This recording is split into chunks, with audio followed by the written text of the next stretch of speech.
Hello welcome guys. हम हैं यहाँ पर आज TH10 पर, लेकिन अगर हम बात देखते हैं तो हम अभी अभी आए हैं TH10 पर, जो कि बहुत नए हैं। हम यहाँ पे अभी हमें आर्मी कैंप भी बिल्ड नहीं किए और हमने कुछ भी नहीं किया अभी तक। लेकिन अगर हम देखते हैं अपने स्टोरेज की तरफ, लेकिन उससे पहले मैं एक बताना चाहता हूँ, हमने आज कुछ फार्मिंग अटैक्स किए थे जो कि हो गए TH9 वर्सेस 9। हालांकि हम TH10 पर है तो फिर भी हमने TH10 के हिसाब से कुछ भी अपग्रेड्स किया हुआ नहीं है। जाके हम बात करते तो हमने हमारे पास ना तो टाउन हॉल अपग्रेडेड है, उसके बाद ना तो आर्मी अपग्रेड है, ना हीरोज़। तो हम पूरी तरह से TH9 ही समझ लो हमको भी। वैसे तो हम है TH9 के, वो भी रश। चलो कोई बात नहीं। तो अभी हम एक काम करते हैं, कुछ अटैक्स की तरफ बढ़ते हैं। लेकिन उससे पहले अगर देखते हैं हम तो गोल्ड और अपना जो डार्क एलिक्सर वो गंगा की तरह बह रहा है हमारे बेस पे, तो उसको कुछ बिजी करेंगे आज हम। तो वो भी देखते रहेंगे हम आगे आगे। तो देख रहे हैं आप, तो यहाँ पर अगर मैं पहले दिखा देता हूँ आपको, ये रहा हमारा आर्मी कैंप। और ये देखो हमारी 220 की आर्मी है। उसके बाद अगर देखते हो तो हम 220 से आगे हमने ना तो आर्मी कैंप लिए ना तो हीरो। तो आप देख रहे हो 20 का किंग और 17 की क्वीन है। तो हम टोटली TH9 से, और TH9 से हम कुछ फार्मिंग अटैक दिखाना चाहते हैं। फार्मिंग अटैक है, ना कि वार के अटैक। तो हम बढ़ते हैं अभी पहले अटैक की तरफ।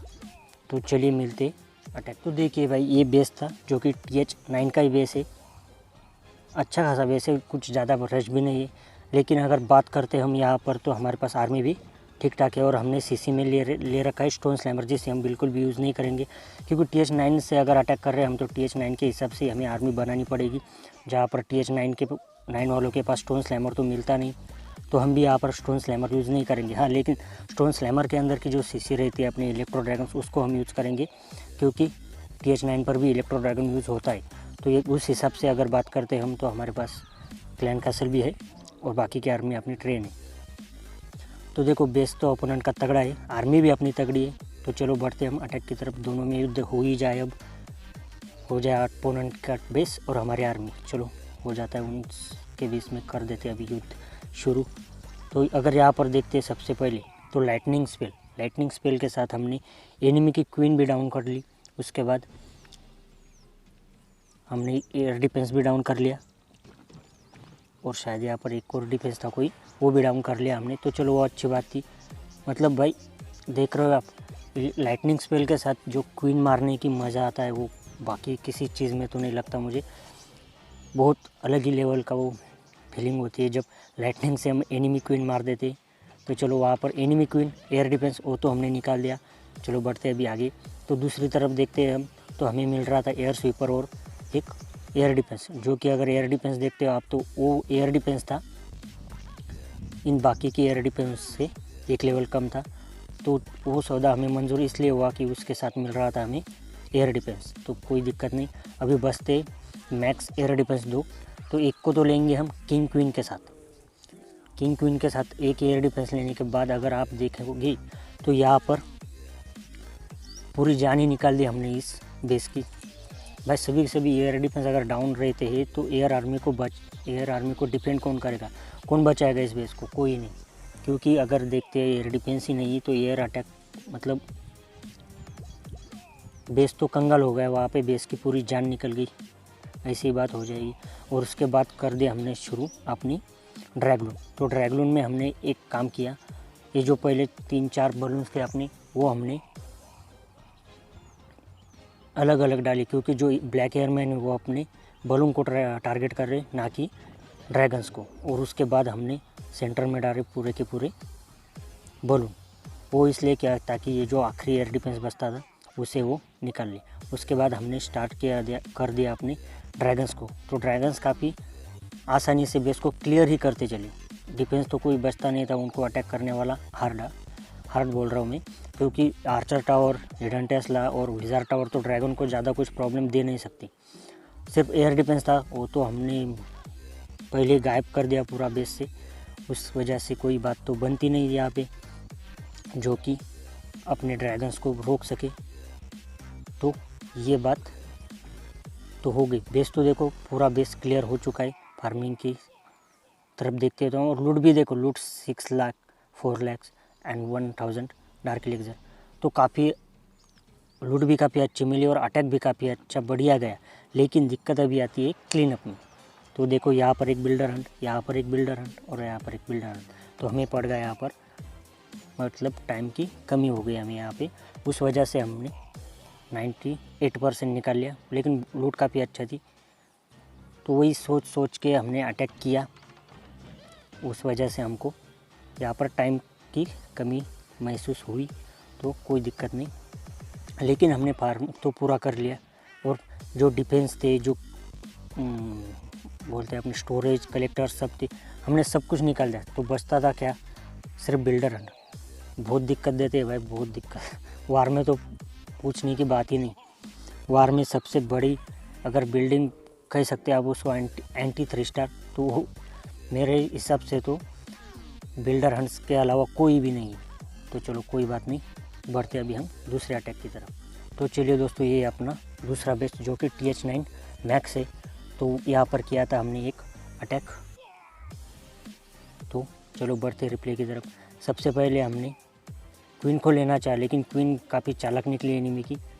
वो भी मौत को छू के टक से वापस आ गई। लाइटनिंग हमने उसके ऊपर डाली, लेकिन उसको थोड़ी शायद वो अलग साइड पे थी, तो उस वजह से उसको डैमेज नहीं पड़ा।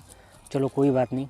फिर भी अगर देखते हम तो हमने यहाँ पर एयर डिफेंस निकाल दिया और एक एयर स्वीपर भी निकाल दिया।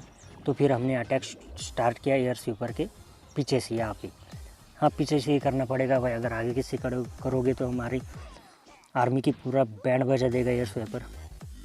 तो चलो यहाँ पर काफ़ी आसानी से हमने यहाँ पर भी जो देखते तो एयर डिफेंस तो निकाल लिए थे।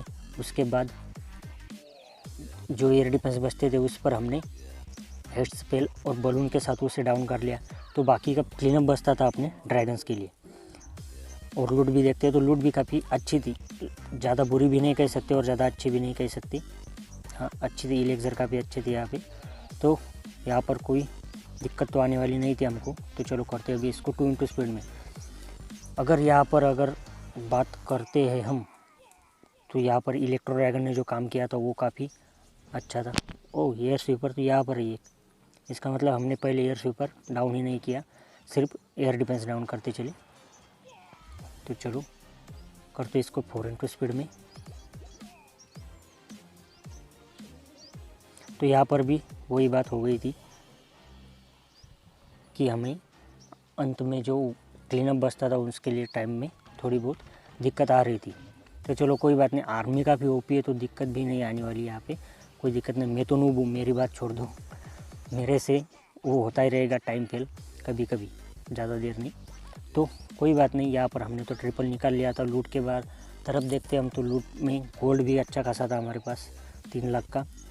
और इलेक्सर तो बताने की बात ही नहीं, 6,21,000 इलेक्सर थे। तो ये थे आर्मी जो थी हमने की TH9 वर्सेस 9। अभी ये शायद TH9 वर्सेस 9 लास्ट आर्मी होगी। इसके बाद हम स्टार्ट करेंगे TH10 से। तो अभी देखते हैं तो गोल्ड काफ़ी ज़्यादा है, डार्क इलेक्सर भी है, जो कि डार्क इलेक्सर इतना है हमारे पास कि हम एक बार दोनों हीरोज़ को लगा देते हैं अपग्रेडिंग पे, तो उसके बाद भी इतना बचेगा कि और एक हीरो को हम वैसे ही अपग्रेड कर चले। लेकिन वैसा तो हो नहीं सकता, तो चलो लगा देते अभी इन्हीं को लगा देते। ये गया क्वीन गई और ये गया किंग, बुम बाम। चलो कोई बात नहीं, अभी बचता है हमारे पास एक ही बिल्डर। और यहाँ पर रिसर्च पे हम लगाना चाहते ड्रैगन को। तो चलो ट्रेजरी से करते कुछ कलेक्ट, थोड़ा कम पड़ जाएगा, वो मैं बिहाइंड द वीडियो लगा दूंगा। चलो कोई बात नहीं। तो अभी करते हम एक बिल्डर को बिजी विथ गोल्ड, लेकिन उससे पहले करते कुछ वॉल अपग्रेड्स, जो कि यहाँ से करेंगे हम। चलो कोई बात नहीं। और उसके बाद अगर हम डिफेंस की तरफ बढ़ते हैं तो कोई भी एक रैंडम डिफेंस लगा देंगे, जैसे कि आर्चर टावर। आर्चर टावर इसलिए क्योंकि वारवेट भी ज़्यादा नहीं बढ़ेगा और अटैक करते समय आर्चर टावर ग्राउंड और एयर दोनों में भी अटैक करता है, तो उस हिसाब से आर्चर टावर काफ़ी बढ़िया रहेगा। चलो कोई बात नहीं, धीरे धीरे करते चलेंगे अपग्रेड्स टाउन हॉल 10 के रिगार्डिंग। तो चलो मिलते हैं अगली वीडियो में, तब तक के लिए बाय, थैंक्स फॉर वॉचिंग। और अगर हमारे क्लैन में ज्वाइन होना चाहते हैं तो मैं क्लैन का टैग डिस्क्रिप्शन में दे दूँगा, तो आ जाना क्लैन में, मिलेंगे। तब तक के लिए bye bye, thanks for watching. जय हिंद, जय भारत।